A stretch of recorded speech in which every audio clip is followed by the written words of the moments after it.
Hello and welcome to Teddy on Politics. I'm again experimenting around on the best way to do these things. So what I'm trying today is an almost hot recording. And I say almost hot because the first one kind of conked out halfway through, so I'm having to record that part. So what I want to do is review basically what's happened this week in politics all around the world. Look at the various events and just, I guess, go over them as though this were a regular blog post, only it's pretty much an audio format. So I want to start by looking at, I guess people will be interested in what's going on in the United States, so let's start there.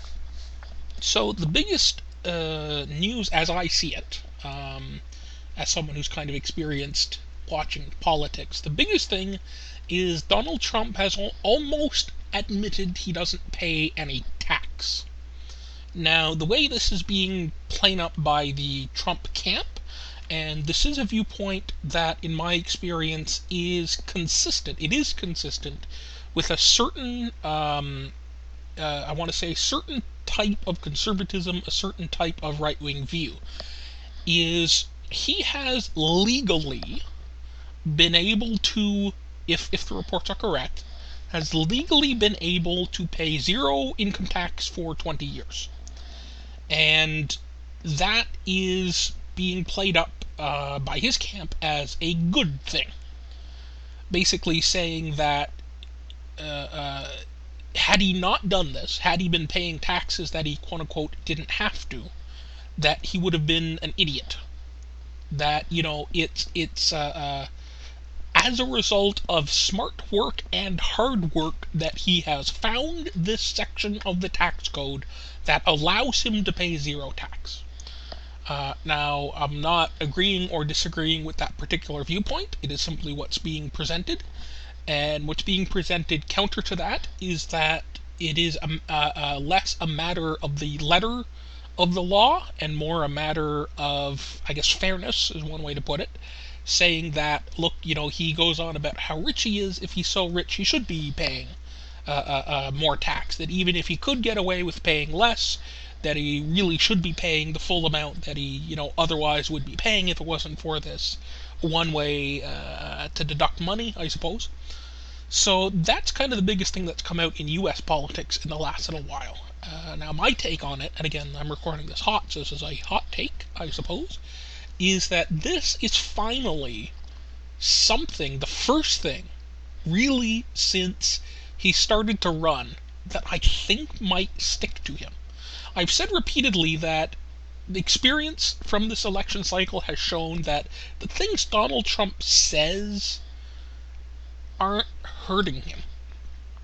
If he comes up tomorrow, I honestly believe this, if he comes up tomorrow and says Hillary Clinton is a rapist, that's not going to hurt him.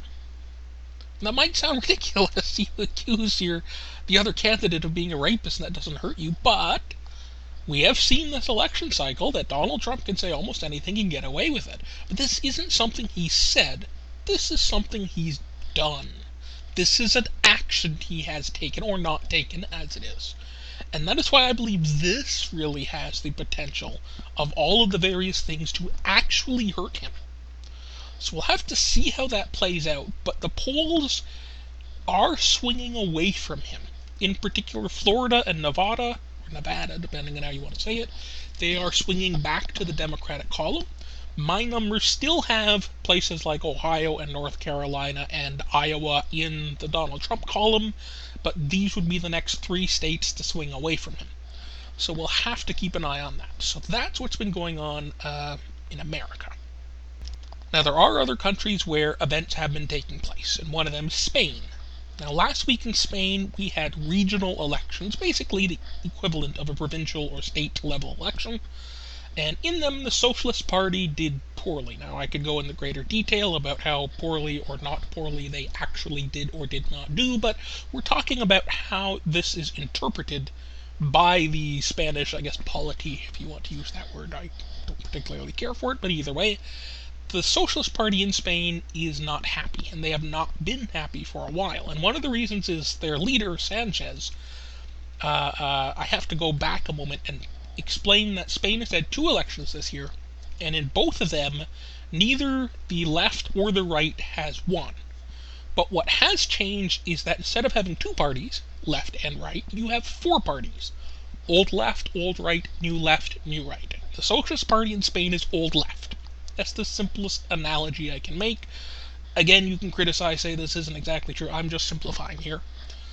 So because of this, the Conservatives, who have won both of these elections and were the incumbent government prior to that, haven't been able to get a majority through Parliament for their equivalent of a throne speech, I guess, for Canadians to better understand this.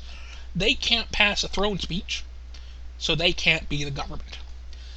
And it's Sanchez, the socialist leader, who has really been saying, no, the socialists will not allow the Conservatives to do this, we will block them, no, no, no. And it's his party that's saying, maybe we shouldn't be so hasty about this. So Sanchez basically said, okay, well, you know what, we're going to have a little meeting of the important people within the party, the executive, or whatever their analogy to it is in Spain, and we're going to vote on this because, I've had enough of listening to you guys oppose me. I'm the leader, chips on the table, yes, am I right? Or no, do you want another option? And they said no, so he resigned. So the Socialist Party in Spain right now is in a bit of chaos. They haven't decided who their new leader. I mean, they have an interim, but they got to pick a new leader, and that's going to impact whether or not we're going to have a 3rd election this year in Spain. So things, as I record this, are up in the air. So that's what's going on in Spain this week. In terms of just in general other countries, in terms of elections, there really isn't much coming up on the national level. I'm looking at the list right now on Wikipedia of recent elections and upcoming elections, and yeah, there are always elections coming up in various countries, but none of them really catch my interest. I guess there is one coming up at the end of the month I might go into. On the local level, there is an election coming up in the Australian Capital Territory that I might touch on at some point. In the Yukon, an election has to be called by the 14th, or it has to drop by the 14th, but there is no maximum limit for how long an election can be in the Yukon. And I have read the Election Act. I have not read the restrictions on the Territorial Assembly. I assume they're similar to other restrictions on other legislatures in Canada in that they have to meet at least once a year. I guess that technically means the Yukon election cannot be longer than a year, but that is still a ridiculously long time. It will not be that long. Looking at the calendar, I'm thinking it's probably going to be on or around the 21st of November, maybe the 28th, maybe even the 14th, somewhere around there. Mid to late November is probably where that election's going to come in. I'll keep an eye on it and keep you all updated. Because the Yukon is so small, and I mean small in terms of population, they have about 35,000 people, you don't really have accurate polls. And the other thing is I have looked at the past of Yukon elections. In the rural ridings, votes are not really cast based on party as much as they are based on the actual person who's running. In Whitehorse, there does seem to be a bit of a swing that you can directly associate based on party. So even if we did have territory-wide polls, they would be of limited use. So who's going to win? I don't know. I have been hearing good things about how the Liberals have been doing, but we'll have to see. So that's what's going on with that. Now, elsewhere in the world, there have been other events that aren't elections. They are referendums. And there have been 2 interesting ones in particular that happened yesterday. One happened in Hungary, where Europe's kind of going through their migrant crisis.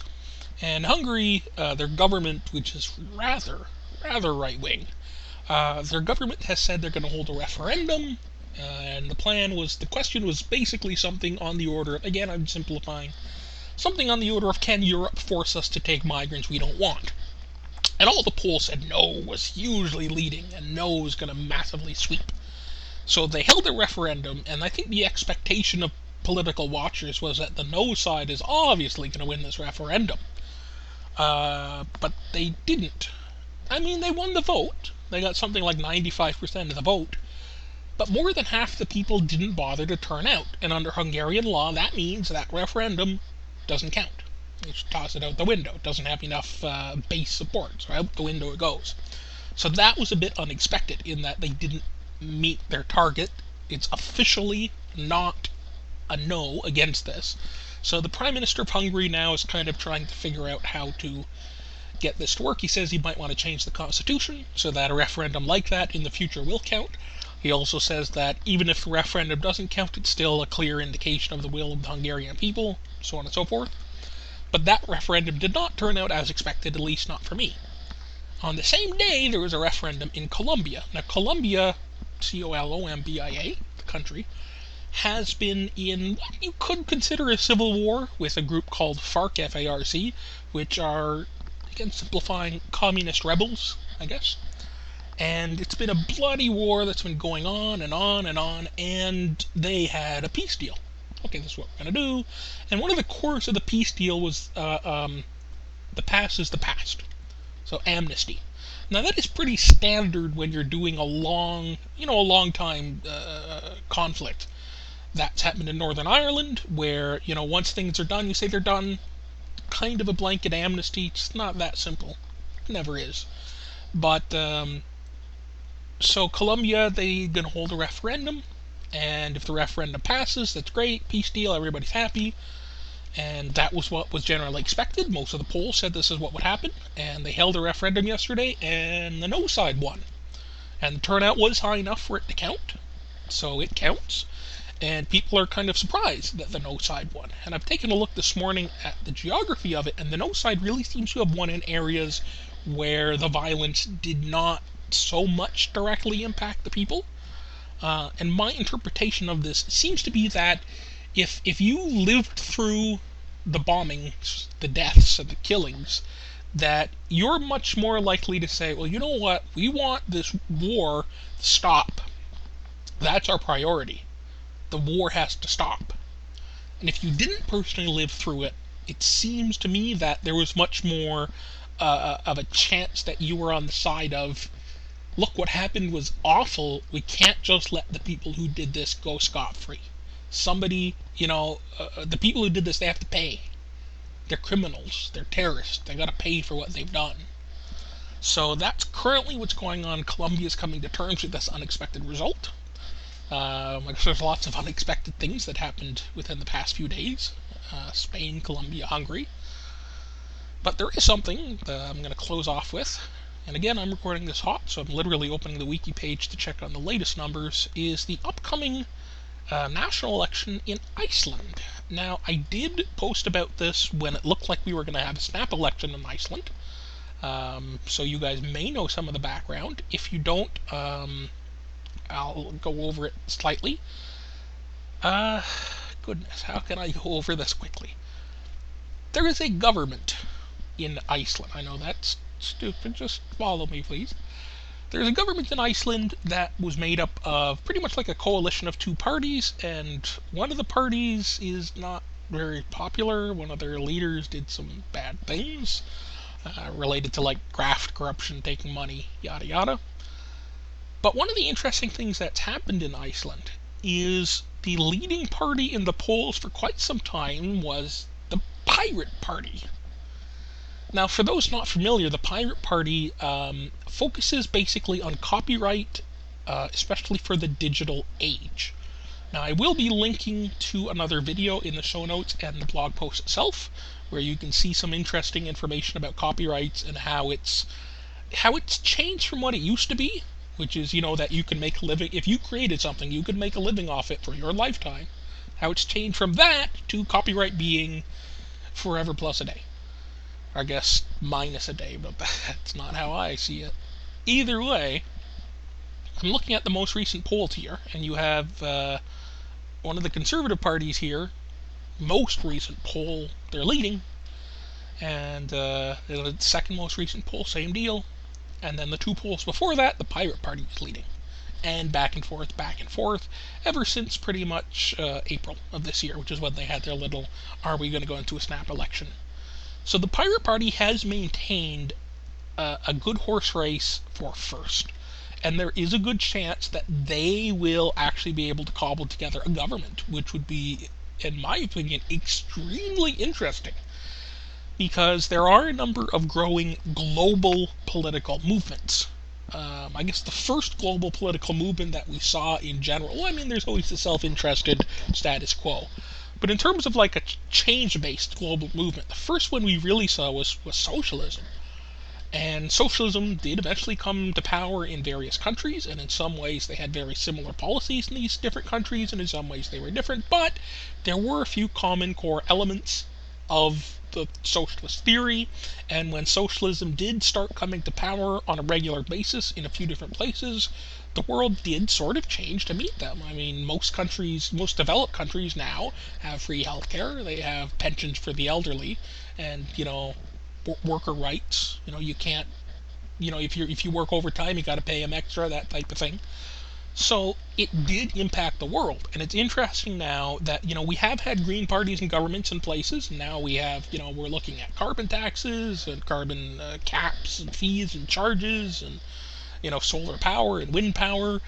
This might be the breakthrough for the pirates, because the pirates are a worldwide party. There is a pirate party of Canada. So it'll be interesting to see how that plays out and what Iceland actually does if they win and these guys are making law. So I'm keeping an eye on that. So basically that's the update for this week. I'll see how well this works. Maybe I'll do one next week, maybe I won't. We'll figure that out as we go. If you are interested in helping us out, please feel free to take a look at our Patreon. I do try to keep all of my work ad-free forever. So if you do see an ad somewhere, let me know. I will do my best to shut it off. But there should not be ads on any of this. And I will also never add an ad myself. You'll never have sponsored content. And that's why I am a bit pushy, I guess, with asking people to donate to the Patreon, because that's the only way I'm going to get any money out of this, and I do sort of consider this my job. So fingers crossed on that. So thank you for your support, even if you can only afford to just read. That's all right. I know what it's like to be poor. So thank you very much, and have a good day.